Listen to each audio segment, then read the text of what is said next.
Kidlat News Updates.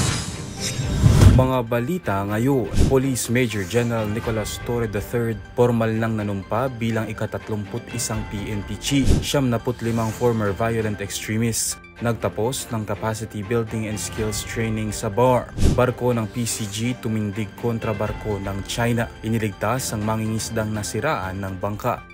Ako po si Cesar Soriano para ihatid ang mga nangunang mga balita sa buong kapuluan. Ngayon, formal nang nanumpa bilang bagong hepe ng Philippine National Police o PNP si Police Major General Nicolas Torre III. Sa change of command ceremony sa Camp Crame sa Quezon City na pinangunahan ni Pangulong Ferdinand Marcos Jr. ngayong umaga, ipinasa ni outgoing PNP Chief Police General Romel Francisco Marbil kay Torre ang pagiging ika-31 leader ng pambansang pulisya. Nakilala sa pangunguna sa mga matagumpay na high-profile cases, si Torre ang kauna-unahang alumnus ng Philippine National Police o PNPA na itinalaga sa pinakamataas na posisyon sa PNP at mamumuno sa 280,000-strong police force.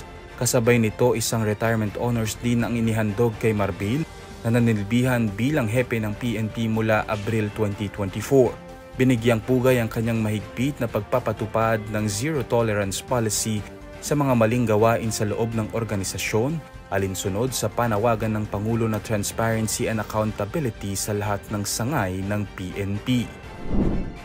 75 former violent extremist o FBEs ang nagtapos sa Project Tugon Capacity Building and Skills Development Training. Sa isang seremonyang dinaluhan ng matataas na opisyal ng Bangsamoro Government, ipinakilala ang mga nagsipagtapos sa programa na pinangasiwaan ng Ministry of Basic, Higher and Technical Education o MBHTE ng BAR mula April 14 hanggang May 28, 2025. Binigyang diin din sa seremonya ang kahalagahan ng transformative role ng edukasyon at technical skills sa pagpapaunlad ng buhay ng FVEs at ng komunidad ng Bangsamoro. Nagpahayag naman ng suporta si Major Lindolf Ranyola, Executive Officer ng Reliable Battalion, sa mga lumahok na nagbalik loob para maging bahagi ng pagtaguyod ng kapayapaan.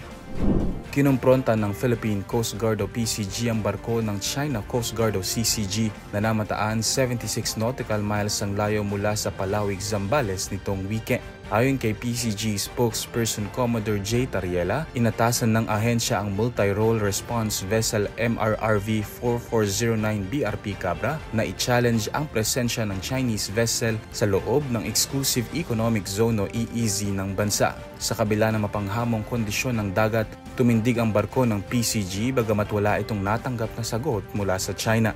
Sa hiwalay na insidente sa parehong araw, nakatanggap ang BRP Cabra ng distress call mula sa isang fishing boat na FFB John John na nakaranas ng engine trouble 40.35 nautical miles ang layo mula Bajo de Masinloc.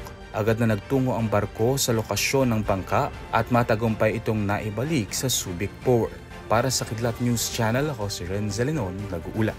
ako po si Cesar Soriano, kasama nyo sa bawat pagputo ng balita.